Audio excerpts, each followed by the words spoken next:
Hello students, today we will solve one more numerical on root locus. Let's see. See the question.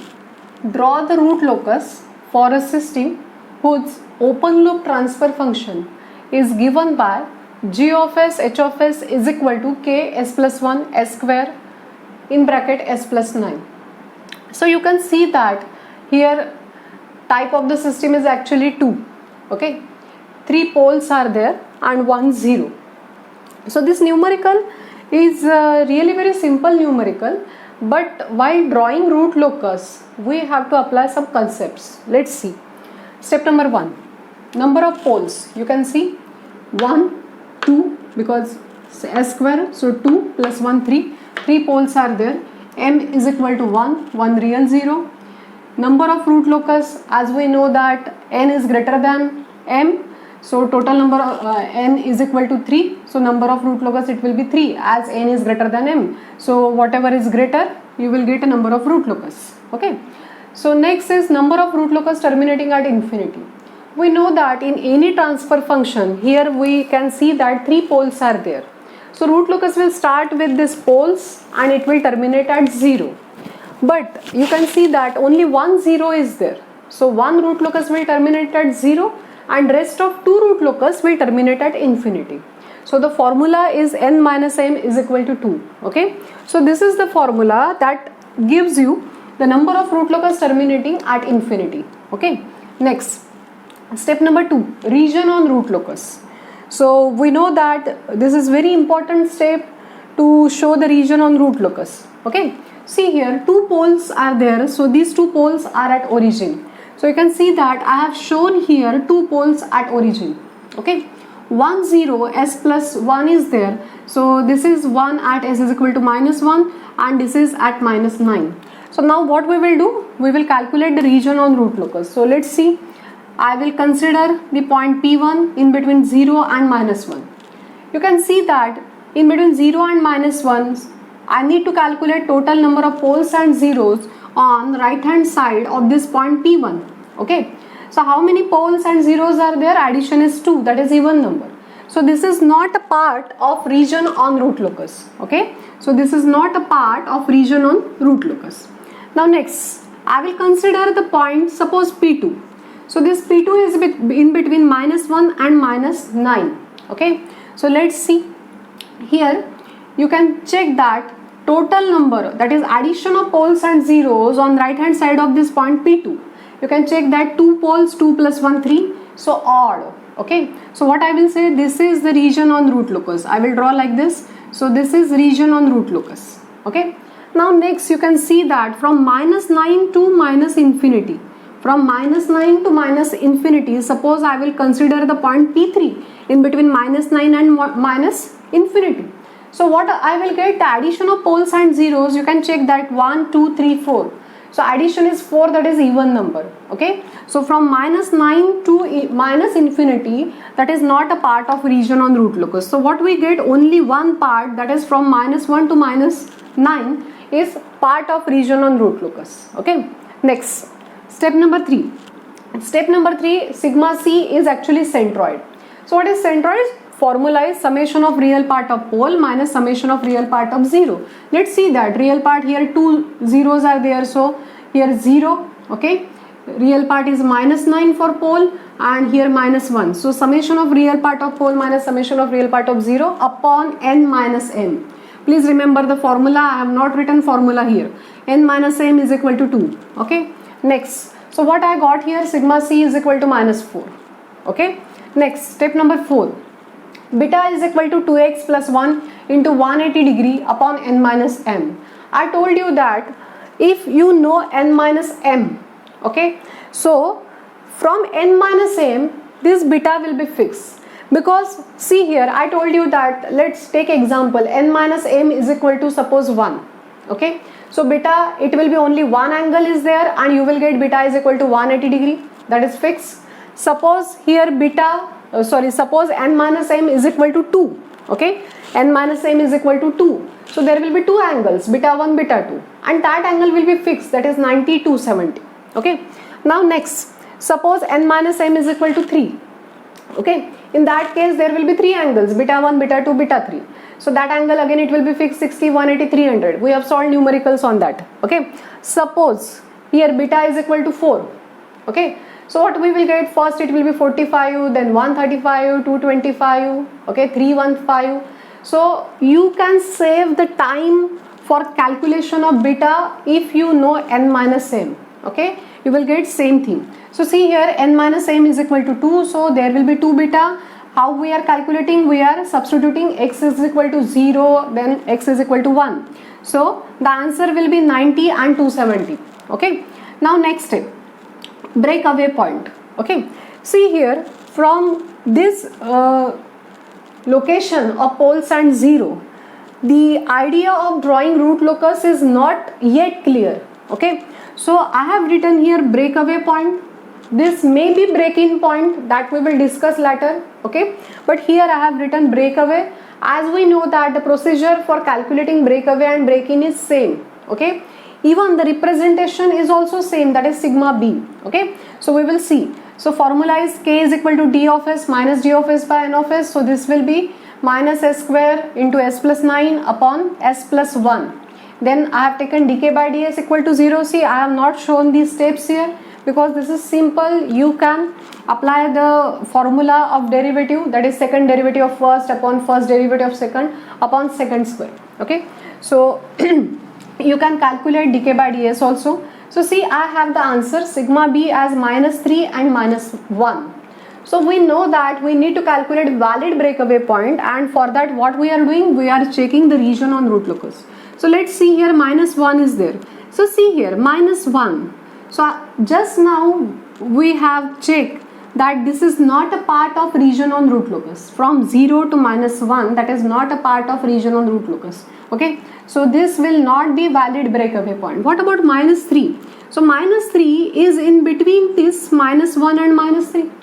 Minus 1 and minus 9. So this is valid breakaway point. So sigma b, it will be minus 3.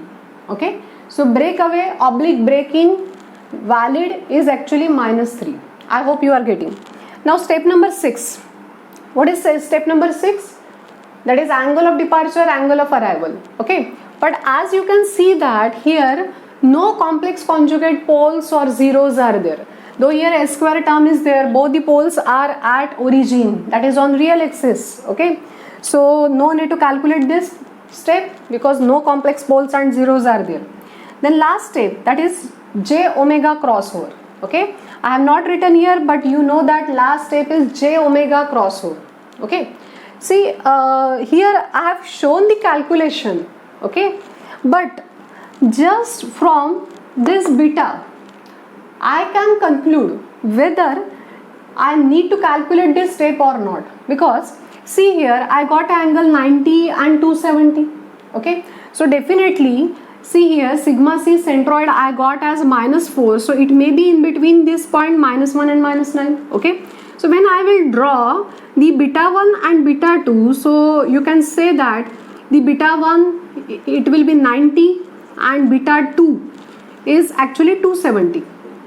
Okay, so you can see that this asymptote, both the asymptotes are parallel to j omega axis. This is actually j omega axis, sigma j omega axis. Okay, so these two asymptotes are parallel to j omega axis. These two asymptotes are not intersecting j omega axis.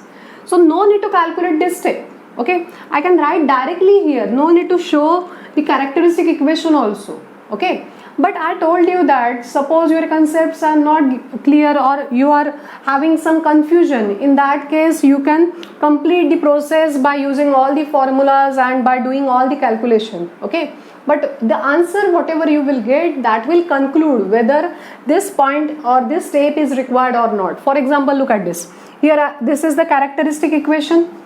Okay, this is characteristic equation. So what I did here, 1, then here k, then 9k. Okay, so see here I got here 9k minus k, that is 8k by 9, and s raised to power 0 is actually k.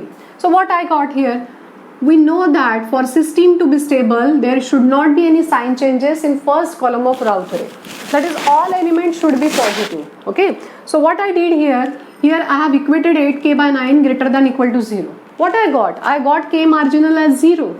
Okay, so what you will say, this is invalid. Why I am saying invalid? Because k should be constant and that should be positive value, but I got 0.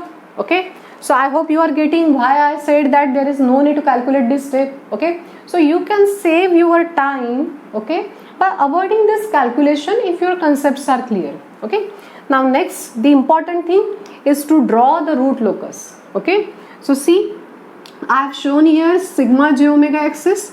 See why I have just drawn sigma j omega axis like this, because see, all the poles and zeros are on left hand side of j omega axis. Okay, so the important thing, scale I have taken as 1 centimeter equal to 1 unit on both the axes, that is x and y axis. Okay, so see here I have just placed poles and zeros. So look at this, 2 poles at origin, 1 0 here at -1. Okay, and I have taken very small scale because the pole is at -9. Okay, so see here, and no pole or 0 is on j omega axis. So I have taken very small scale. You can understand this space is less. Okay, so see, now I will start actually drawing the root locus. Okay, so first step I have shown number of poles and zeros, then sigma c as -4, that is centroid. So I will write here sigma c as -4. Then look at this, 90 and 270. So these are two asymptotes I need to draw from this sigma c. So sigma c is actually the centroid from where I need to show 90 and 270 degree. Okay, so see here I will draw 90 and 270 degree. Plus 90 is there.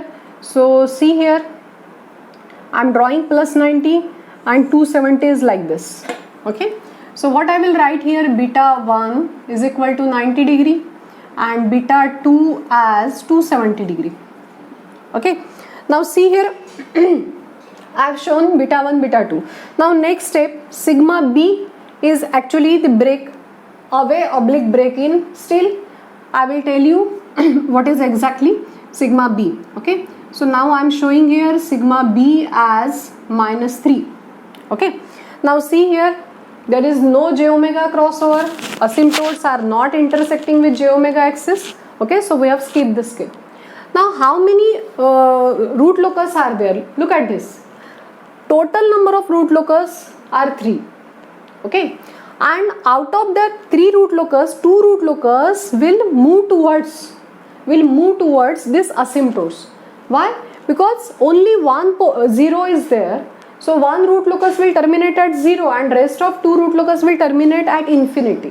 Okay, so now see here, the important thing, I have not shown the region on root locus, that I will show. Look at this, from -1 to -9, this is my region on root locus, from -1 to -9. Okay, so this is region on root locus. Now see, here 2 poles are there. So the 2 root locus will start from pole and it will terminate at 0. Okay, or it may terminate at infinity. Okay, out of these 2 root locus, 1 root locus will start from pole and it will terminate at 0 or it may terminate at infinity. Okay, now see the important thing here. Here from 0 to -1, that is not a part of region on root locus. Okay, so the root locus cannot start from 0 and it cannot terminate on this one. It cannot terminate at this 0. Why? Because this is not a region on root locus. I hope you are getting. Okay, we cannot draw the root locus like this from 0 to -1. Then what I will do, I got valid breakaway point or break in point. Okay, so why this point is required? This point, from this point we know that root locus will intersect real axis, okay, at sigma b is equal to -3. So what I will do, look at this. Here I will start the root locus from this pole, but how I will draw? These are the real pole, okay, but the root locus will not follow the path from 0 to -1. Because this is not region on root locus. So what it will do, the root locus will start from one of the pole and it will come or it will enter this point, that is sigma b. Okay, now see here, it has entered the sigma b. Okay, now it may terminate at 0 or it may terminate at infinity. So how it will follow? Look at this. It will follow the path, or it will go like this. It will follow the path of the asymptote. So asymptote is moving downward or it may go upward. Okay, now see here, I am showing the second root locus. Okay, so see here what I am doing. As again repeating, this is not a part of region on root locus, so it cannot follow that path. So what it is doing, now the second root locus is starting from this pole and again it is entering the breakaway point. So this is breakaway point, sigma b as -3. So show it with arrow. Okay, so what it will do, again the same thing, the root locus will start from the second pole. It may terminate at 0 or it may terminate at infinity. So while showing the infinity, it may go upward or it may go downward. You can check, see that. Okay, so I have shown here, suppose I am saying root locus 2 and suppose I am saying root locus 1. Okay, so third root locus is left. So what is that third root locus? Third root locus will terminate at 0. Okay, so see here, it is terminating, it is starting from this pole. Okay, it is starting from this pole. Again it will come to the breakaway point, that is sigma b is equal to -3. So there may be the possibility that the root locus starting from -9, it may terminate at infinity. So it may go upward or it may go downward. Okay, so see how I have shown the arrow. It can follow any path. It can move upward, it can move downward, or it may terminate at 0. You can check, it may terminate at 0. Okay, so this is root locus number 3. Okay, so very good root locus or very conceptual, numerical. Okay, so I hope you are getting. Okay, thank you.